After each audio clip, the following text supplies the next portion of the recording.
बाज़ार जैसे नान खटाई या रोट अगर आपको बनाना है तो आइए मेरे साथ में बने रहें।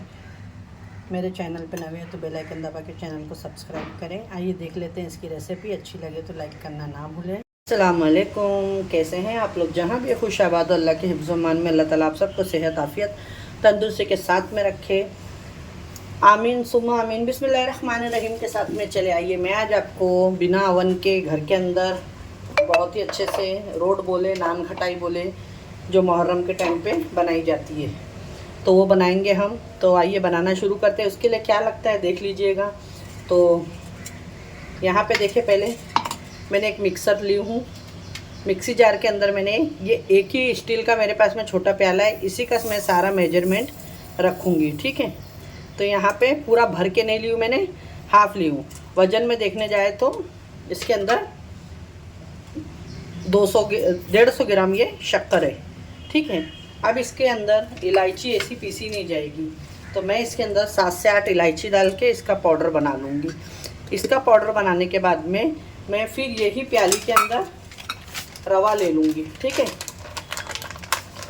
सेमोलिना सूजी लेना है आपको, चाहे आपके पास बारीक हो या मोटी हो, कोई भी हो, उसको मिक्सी के अंदर एक बार ज़रूर फिरा लेना।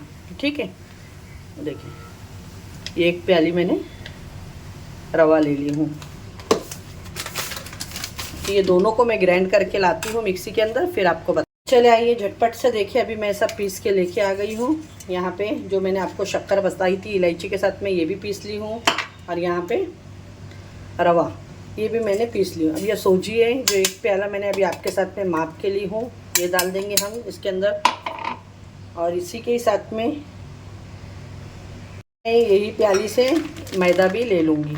आप अगर मैदे के जगह पे चाहे तो गेहूं का आटा भी यूज़ कर सकते हैं, लेकिन मैंने सूजी एक बॉल ली थी, मैदे को मैंने थोड़ा सा कम रखी हूँ बस। ठीक है, अब यहाँ पे जो हमने शक्कर पीस के लाए वो डाल देंगे, पर मैंने 200 ग्राम पीसी हूँ, इतनी शक्कर मुझे नहीं लगेगी, मैंने ज़्यादा पीसी हूँ कि काम आती है इलायची के साथ में। तो मैंने इसके अंदर 150 ग्राम शक्कर का खाली इस्तेमाल करी हो, और ये शक्कर को मैंने बचा ली क्योंकि ज़्यादा मीठे अच्छे नहीं लगते। अब यहाँ पे देखें, मैं थोड़े से ये 4 मगज़ हैं, ये थोड़े से बादाम हैं, ये काजू है, आपके ऊपर है, आपको जो डालना है आप डाल सकते हैं। और ये मेरे पास में सफ़ेद तिल है, ये डालेंगे हम इसके अंदर। इसके अंदर बहुत ही अच्छा लगता है तिल का फ्लेवर। ठीक है, अब डाल देंगे घी, ये देखिए अच्छा घी डालिएगा इसके अंदर, खस्ता बनेंगे। और यहाँ पे मेरे पास में ये वेनिला फ्लेवर का एसेंस है, वो मैंने 2 ड्रॉप डाल दी, इससे कुकीज़ आपकी बहुत ही अच्छी खुशबू वाली लगेगी। इसके अंदर अब हम डाल देंगे कोकोनट जिसे कहते हैं, ये देखें ये खोपरा डाल दी मैंने इसके अंदर, जो आपके कुकीज़ में बहुत ही अच्छा फ्लेवर लेके आएंगे। ठीक है, खोपरा भी डाल दी। और यहाँ पे देखिए दूध के अंदर मैंने थोड़ा सा, आप चाहे तो केसर या येलो फूड कलर, दोनों में से जो भी आपके पास में हो आप मिक्स कर डाल सकते हैं। अब हमको क्या करना है, इसको बहुत ही अच्छे तरीके से घी को और सारे चीज़ों को मिक्स करना है। इसके अंदर अभी जाएगा 1 पिंच बेकिंग सोडा। ठीक है, देखिए मैं भी आपको बताती हूँ।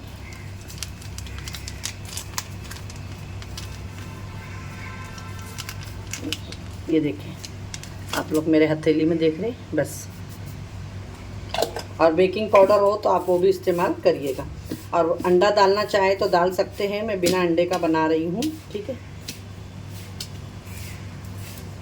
देखिए घी के साथ में इसको अच्छे से इस तरीके से करना है कि ये बहुत अच्छे से एक इसकी बाइंडिंग बहुत अच्छे से हो जाए। अगर आपको लगे कि इसके अंदर घी कम है तो आप डाल सकते हैं, उसी से वो खस्ता बन के रेडी होगी।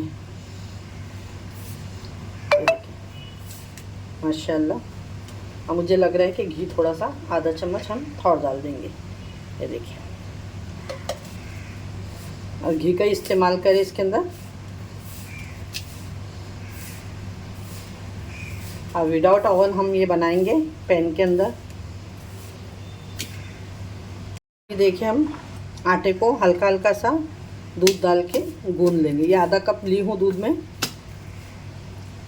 ये परफेक्ट हो जाएगा आधा कप मिल्क। और आपको लग रहा होगा कि ये पतला हुआ है, लेकिन ये डो बिल्कुल भी पतला नहीं है, ठीक है। ये देखिए, इसको हमको इस तरीके से, ये देखिए, आधे घंटे के लिए इसको आपको अच्छे से रेस्ट करने रख देना है। आधे घंटे के बाद में इसके अंदर रवा है, सूजी है, सेमोलिना, जो फूक जाएगी, ठीक है। इसको अब हम ढक के रख देते हैं आधा घंटे। फ्रेंड, इसको अब हम आधा घंटा ढक के रख देते हैं और आधे घंटे के बाद में फिर आपको बताएंगे, ठीक है। तो मैं इसको ढक के रख देती हूँ। एक कढ़ाई रख दी हूँ, उसके अंदर मेरे पास में ये पहले का नमक है। मैं इसके अंदर बहुत 3-4 बार बेकिंग कर चुकी हूँ, तो वो बच जाता है। ठंडा होने के बाद आप रख दीजिएगा, फेंकिएगा नहीं, काम आता है। तो यहाँ मैंने इसके अंदर रख दी हूँ और इसको हम लोग 10 मिनट अच्छा गर्म करते हैं, क्योंकि हम लोग गैस पे बना रहे हैं कुकीज़। फ्रेंड देखिए, मैंने भी आपको बता दी कि 10 मिनट के लिए मैंने प्री हीट होने के लिए एक कढ़ाई को रख दी हूँ। और यहाँ पे देखिए, मैंने एक स्टील की इस तरीके से प्लेट हो आपके पास, चाहे जर्मन की हो, जो भी हो आपके पास में अवेलेबल, आप वो ले सकते हैं, ठीक है। और फिर इसके अंदर हम क्या करेंगे, घी लेंगे और अच्छे से इसके अंदर घी लगा लेंगे कि हमारे रोट या नान खटाई बनने के बाद में चिपके नहीं और आराम से निकल जाए। देखिए, इस तरीके से मैंने लगा ली हूँ। और अब आइए देख लेते हैं, चेक कर लेते हैं। ये देखिए, बस ये अच्छे से सेट हो गया है। पहले आपको देखिए कितना पतला लग रहा था ना, ये अपने हाथ में नहीं चिपकेगा, क्योंकि ये हो गया है। क्योंकि इसके अंदर रवा रहता है ना, सूजी, वो थोड़ा सा मॉइस्चर को सोख लेती हैं। तो अभी आपको देखिए, इसके अंदर से बस इस तरीके से थोड़े छोटे छोटे से पोर्शन लेना है। ये कोई घी वगैरह नहीं लगाना है। ये देखिए, और देखिए इसके अंदर साइड में क्रैक नहीं पड़ रहा है, इसका मतलब ये आपका परफेक्ट हो गया है। ये देखिए, और इसके अंदर हमने थोड़ा सा खाने का सोडा डाला है, तो ये बाद में फैलेंगे भी, ठीक है। ये देखिए, इस तरीके से यहाँ पे मेरे पास में ये काजू है, ये बादाम है थोड़े से, और ये सफ़ेद तिल है, जो मैं इसके ऊपर डालूँगी इस तरीके से। और इसको इस तरीके से यहाँ पे देख सकते हैं आप लोग, और एक एक इस तरीके से यहाँ पे रखते जाएंगे हम। ये देखिए, क्योंकि ये बेक होने के बाद में भी फैलेंगे, तो आप छोटा ही ले, ज़्यादा बड़ा नहीं ले, ठीक है। क्योंकि हम इसको अवन में नहीं बना रहे, घर पे बना रहे हैं, बेकरी में भी नहीं बना रहे। ये देखिए, इतना ही मैंने पोर्शन ली हूँ, छोटा सा, बस। और इसी को ही मैं इसके ऊपर फिर से थोड़े से बादाम और थोड़े से कटे हुए काजू इस तरीके से लगा देंगे, और थोड़ी सी सफ़ेद तिल डाल के इसको इसी तरीके से रखते जाएंगे हम। ये देखिए, सारे मैं इसी तरीके से बना के यहाँ पे, और थोड़ा दूर दूर पे रखना है आपको। ये देखिए, एकदम चिपका के नहीं रखना है एक दूसरे से, देख सकते हैं आप। मैं एक और बता देती हूँ आपको। ये देखिए, आटा मैंने बहुत ही कम ली हूँ। ये देखिए, माशाल्लाह, और अच्छे से इसको इस तरीके से करके, ये देखिए, आप अंदर भी हमने देखिए इसके ड्राई फ्रूट डाले हैं, तो ये दिख रहे हैं आपको। और आप खाली तिल लगाना चाहें तो इस तरीके से खाली तिल भी लगा सकते हैं, लेकिन थोड़े से ड्राई फ्रूट्स ऊपर डाल दो तो इसका लुक अच्छा लगता है देखने में। ये देखिए, ये इस तरीके से, और यहाँ पे हम रखते जाएंगे, बस ज़्यादा बड़ा नहीं करेंगे। फ्रेंड, इसके अंदर मेरे पास में 6, 7, 8 कुकीज़ बैठे हैं इसके अंदर। और आइए, ये बहुत ही अच्छे से गर्म हो चुका है, तो अब हम इसके अंदर, ये देखिए, 10 मिनट बहुत ही अच्छे से प्री हीट हो गया है। ये इस तरीके से एक स्टैंड रख दूंगी इसके अंदर, ये देखिए, और इसको हम रख देंगे अभी बेक होने के लिए कम से कम 20 से 25 मिनट के लिए। बीच में आप देख सकते हैं खोल के, ये देखिए, इसमें बराबर आ गई है।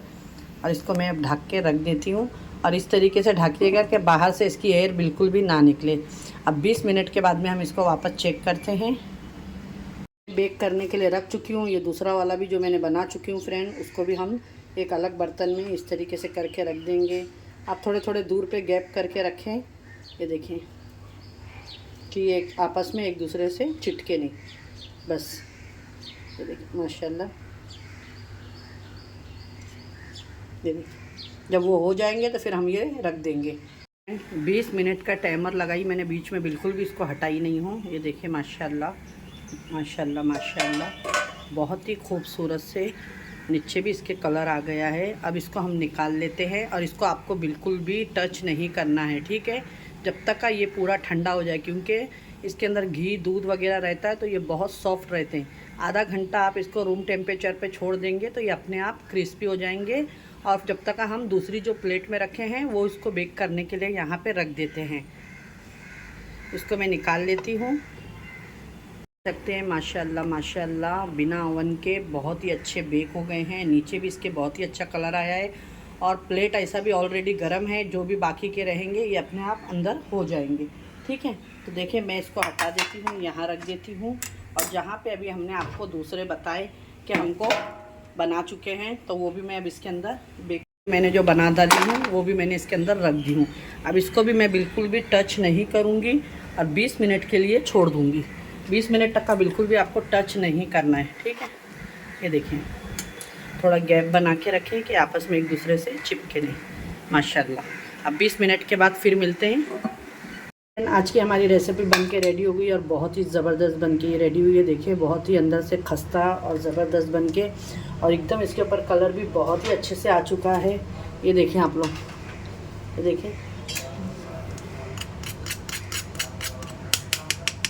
बहुत ही अच्छे से बन के ये रेडी हो गए हैं। तो ऐसी अच्छी रेसिपी के लिए ज़रूर मेरे चैनल को सब्सक्राइब करके रखें। वीडियो पे नए हो तो लाइक शेयर करना ना भूलें। इंशाल्लाह फिर एक ऐसी रेसिपी के साथ में मिलूँगी। अपने घर वालों का ख्याल रखें और मुझे भी अपनी दुआ में याद रखें। और इस मुहर्रम पे ज़रूर इस नान खटाई और रोट को घर में बनाएं बिना ओवन के। इंशाल्लाह फिर मिलती हूँ। अल्लाह हाफिज़।